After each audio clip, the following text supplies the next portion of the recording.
Miquetes Parte 3. Desvendando os segredos rabínicos de Miquetes. Sabedoria da Paraxá. Espiritualidade semanal. Cultura judaica. Olá, queridos estudiosos. Vamos continuar com o terceiro vídeo de comentários rabínicos da Paraxá Miquetes. Desfrutar de conhecimentos valiosos da sabedoria espiritual, então vamos lá. A José nasceram 2 filhos. No Galut, exílio, a pessoa é privada da sua casa, do ambiente que preserva a sua fé, nutre o seu crescimento e estimula as suas realizações. Mas precisamente porque o priva do apoio do seu ambiente natural, o estado de Galut obriga a pessoa a voltar-se para o interior da sua alma e extrair daí reservas de compromisso e determinação nunca exploradas em tempos mais tranquilos. Esta é uma função positiva do Galut. Além disso, o exílio amplia os horizontes da pessoa, colocando-a em contato com coisas e circunstâncias que nunca teria encontrado em casa. Muitas destas são coisas e circunstâncias negativas, contrárias aos valores da sua pátria e tradição, mas tudo no mundo de Deus possui um potencial positivo. Quando uma pessoa aprende a resistir e rejeitar os aspectos negativos dessas coisas estranhas, ela pode então redimir as centelhas de santidade que elas abrigam em seu âmago, utilizando sua essência para fins bons e divinos. José, no Egito, experimentou esses 2 estágios na exploração positiva da Galut.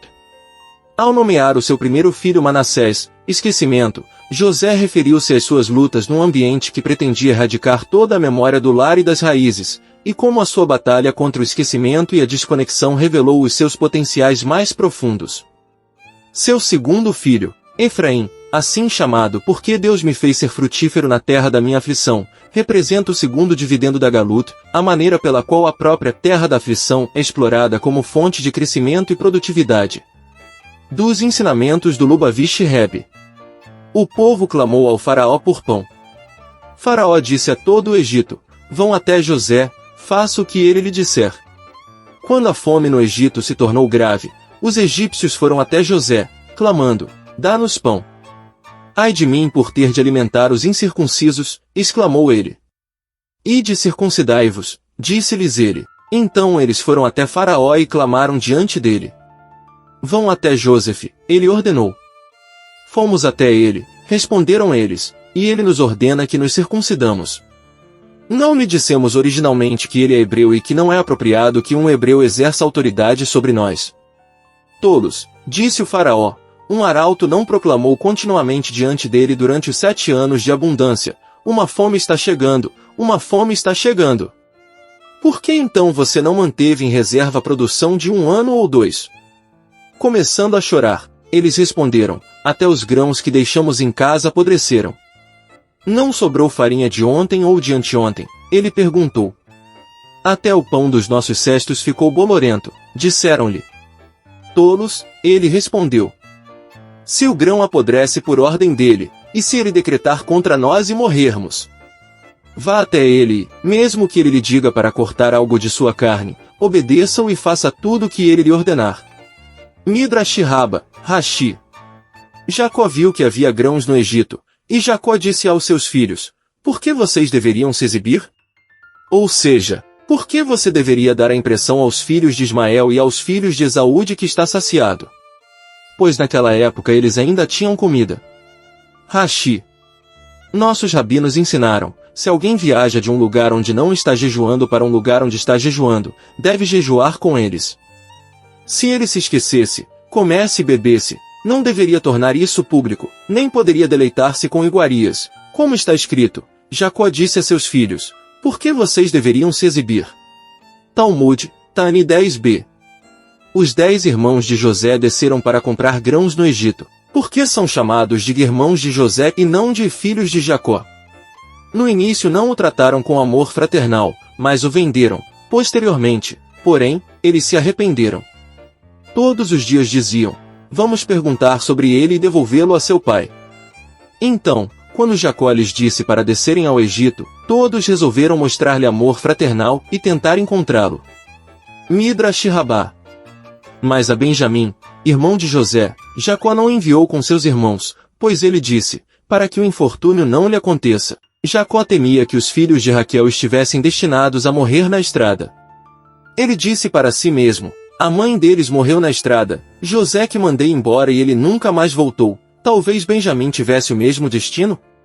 Midrash Hashefetz. Os filhos de Israel vieram comprar grãos, entre os que vieram. José sabia que seus irmãos estavam vindo para o Egito. O que ele fez? Ele colocou guardas nos 10 portões da cidade e ordenou que registrassem os nomes de todos que entrassem. À noite, trouxeram-lhe as listas. Um deles dizia, Ruben, filho de Jacó, outro, Simeão, filho de Jacó, e assim por diante. Ele ordenou que todos os armazéns fossem fechados, exceto um, e deu seus nomes ao funcionário encarregado daquele armazém, instruindo, quando estes homens cujos nomes estão escritos aqui vierem, traga-os para mim. Vários dias se passaram, mas eles não vieram. Ele enviou seus homens para procurá-los, e eles os encontraram na rua das prostitutas. O que eles estavam fazendo aqui? Eles pensaram, talvez por José ter uma bela aparência, ele foi colocado numa tenda de meretriz e ponto. Eles foram presos e levados a José. José pegou seu copo, bateu nele e exclamou, vocês são espiões. Somos homens íntegros, responderam eles. Então por que vocês não entraram pelo mesmo portão? Nosso pai nos disse para fazer isso. E que negócio você tinha na rua das prostitutas? Perdemos algo e estávamos procurando por isso. Vejo na minha taça que 2 de vocês destruíram uma grande cidade e que venderam seu irmão aos árabes, disse-lhes ele. Eles foram imediatamente tomados de tremor e exclamaram, somos 12. Onde estão então os outros 2? Um está morto e o outro está com nosso pai, então vai e traga-o para mim. Ele pegou Simeão e amarrou-o diante dos olhos deles, porque foi ele quem o empurrou para a cova e porque queria separá-lo de Levi, para que não tramassem uma conspiração contra ele. Disse Simeão aos seus irmãos, assim vocês fizeram com José e assim desejam fazer comigo. O que podemos fazer? Eles responderam. Os membros da nossa família vão morrer de fome. Façam o que quiserem, ele lhes disse. Agora vamos ver quem vai me colocar na prisão. José então enviou ao faraó um pedido. Envie-me 70 dos seus valentes, pois encontrei ladrões e quero acorrentá-los. Quando ele os enviou, os irmãos de José procuraram ver o que ele faria. Joguem este homem na prisão, José ordenou. Mas, ao aproximarem-se dele, Simeão gritou-lhes em voz alta, ao ouvirem a sua voz, caíram de cara no chão e quebraram-lhes os dentes. Ora, Manassés estava sentado diante de seu pai, e seu pai lhe disse, levanta-te. Imediatamente Manassés levantou-se, deu-lhe um golpe, lançou-o na prisão e prendeu-o em algemas. Disse Simeão, este é um golpe da nossa família.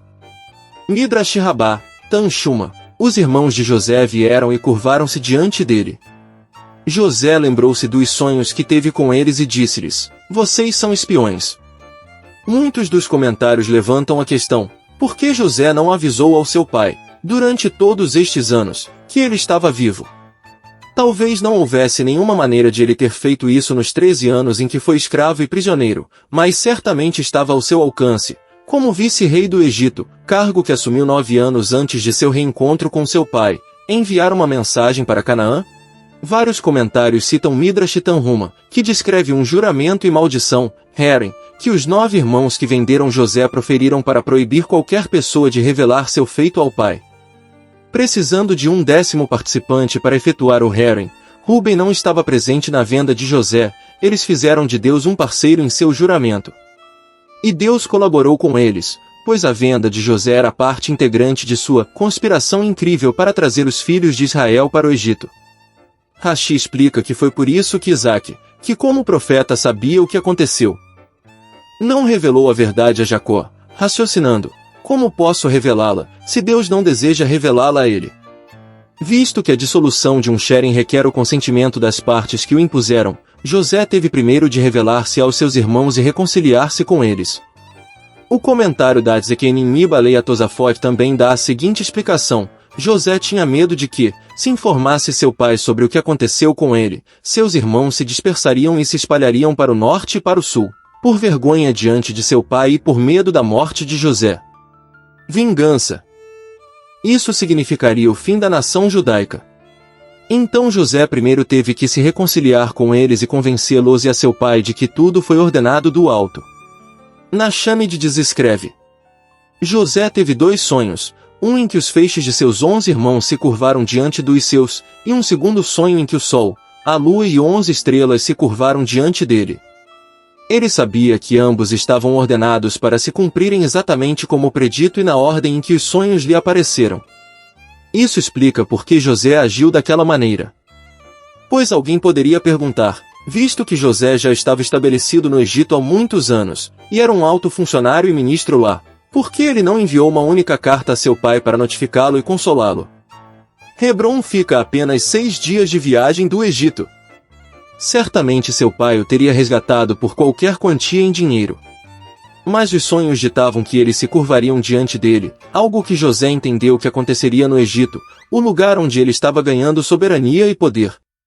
Os sonhos também ditavam que a princípio apenas seus irmãos se curvariam diante dele. E que somente numa segunda ocasião toda a sua família, incluindo seu pai, mãe adotiva, Bilha, o fariam. Se José tivesse notificado seu pai, Jacó certamente teria vindo até ele imediatamente, ao contrário de como as coisas foram ordenadas em seus sonhos. Então José esperou que seus irmãos viessem ao Egito para comprar comida. Mas quando eles vieram e se curvaram diante dele, eram apenas 10, então ele sabia que o primeiro sonho ainda não havia sido realizado. Ele, portanto, teve que inventar um estratagema que os obrigasse a trazer Benjamim, sem revelar sua identidade. Somente depois que Benjamim veio e se curvou junto com seus outros irmãos, José pôde notificar seu pai e fazer com que o segundo sonho também se cumprisse. Além disso, a outra estratégia que ele planejou, plantar a taça no saco de Benjamim, não foi para causar-lhe sofrimento, mas para ter certeza de que seus irmãos não nutriam nenhum ciúme de Benjamim por causa da preferência de seu pai por ele, como eles tinham por ele mesmo. Ele, portanto, teve que testar o amor e a devoção deles por Benjamim antes de permitir que ele fosse com eles. Os irmãos de José vieram e curvaram-se diante dele. E José tornou-se estranho para eles. Este foi o momento, predito pelos sonhos de José, ao qual os seus irmãos resistiram e contra os quais lutaram tão amargamente. Se tivessem consciência de que a pessoa a quem se curvavam era José, teriam experimentado um profundo sentimento de derrota. É por isso que José não se revelou imediatamente, ele não conseguiu sujeitá-los a tal humilhação. Rabino Levi Yitzhak de Berdishev. José reconheceu seus irmãos, mas eles não o reconheceram. Porque quando ele os deixou eles já estavam barbudos, enquanto ele ainda não tinha barba. Rashi. Mas eles não o reconheceram. Os irmãos não conseguiam compreender a maneira de José servir a Deus. Tal como seus pais antes deles, Abraão, Isaque e Jacó, os irmãos de José eram pastores, uma vocação que afasta a pessoa do tumulto e das vaidades da sociedade para uma vida de reclusão e comunhão com a natureza. Como tal, eles poderiam virar as costas aos assuntos mundanos do homem, contemplar a majestade do Criador e servi-lo com uma mente clara e um coração tranquilo. Eles não conseguiam entender como José poderia ser um homem do mundo, um realizador fortuito no comércio e na política, e ao mesmo tempo permanecer completamente ligado a Deus em todos os seus momentos e em todos os seus esforços. Rabino Sanur Zalman de Liadi. Mas ele lhes disse, vocês são espiões. Há um Midrash que diz que os irmãos conspiraram para matar José, a fim de impedir o nascimento de Jeroboão ben Nebat, uma das personalidades mais pecadoras e destrutivas da história judaica, confronte com e Reis capítulos 11 e 14, que era um descendente de José. Assim, quando José os acusou de serem espiões, uma acusação da qual eram inocentes, mas que pressagiava o pecado dos espiões, do qual os seus descendentes seriam culpados no tempo de Moisés, eles perceberam o seu erro. Isso também explica por que Jacó não aceitaria Ruben como fiador da segurança de Benjamim, apenas como fiador de Judá. Se os irmãos estivessem sendo obrigados a pagar pelo pecado dos espiões, o único que poderia salvá-los seria Judá, já que Caleb, o espião da tribo de Judá, não participou da conspiração dos espiões. Melo Almir. Somos todos filhos de um homem. Uma centelha de profecia se acendeu neles, e eles lhe disseram, involuntariamente, você e nós somos filhos do mesmo homem. Midrash Rabbah. Ele colocou todos sob custódia por 3 dias, correspondendo aos 3 dias em que planejaram e executaram a destruição de Siquém. Eles convenceram os habitantes de Siquém a se circuncidarem para matá-los. José fez exatamente o oposto, obrigou os egípcios a se circuncidarem e depois passou a sustentá-los e salvar suas vidas. Zohar. José tomou Simeão deles e amarrou-o diante de seus olhos. Somente diante dos olhos deles ele o amarrou, mas, logo que partiram, ele o tirou, deu-lhe de comer e de beber, banhou-o e ungiu, Midrash Rabá. Judá disse a Israel, seu pai: serei culpado por você por toda a eternidade. Um decreto de ostracismo, nidui, mesmo que autoimposto, e mesmo que feito sob uma condição que não seja cumprida, exige absolvição. De onde isso é derivado? De Judá. Pois está escrito, Judá disse a Israel, seu pai: se eu não o trouxer a você e não o colocar diante de você, então serei culpado para com você por toda a eternidade. Por causa dessas palavras, durante todos os 40 anos em que Israel permaneceu no deserto, os ossos de Judá foram sacudidos em seu caixão, até que Moisés se levantou e implorou misericórdia em seu nome. Isso, apesar do fato de Judá ter trazido Benjamim vivo e bem. Talmud, Makot 11b. José disse ao superintendente de sua casa, traga estes homens para casa, mate um animal e prepare-o, pois os homens jantarão comigo ao meio-dia. Abater um animal, descobrir-lhes o pescoço, para mostrar-lhes que foi devidamente abatido, e prepare-o, remova o nervo ciático na presença deles. Talmud, Shulin 91ª. Seu dinheiro chegou até mim. Isso parece ser diferente da verdade, já que José de fato devolveu o dinheiro para eles. Um Midrash diz que a razão pela qual a fome foi ordenada, fazendo com que toda a riqueza do mundo fluísse para o Egito, foi para provocar o cumprimento da promessa divina a Abraão, Gênesis 15 verso 14, e depois eles, os filhos de Israel, sairá do Egito, com grande riqueza. Ainda temos conteúdos de Miquetes, porém, vamos deixar até aqui, pois vamos entrar na próxima paraxá. Espero que tenham aproveitado tanto quanto eu.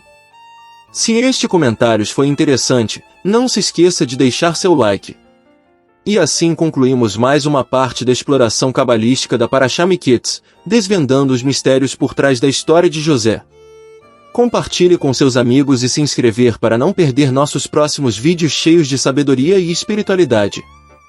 Deixe seus comentários abaixo compartilhando suas próprias interpretações ou perguntas que possamos explorar juntos.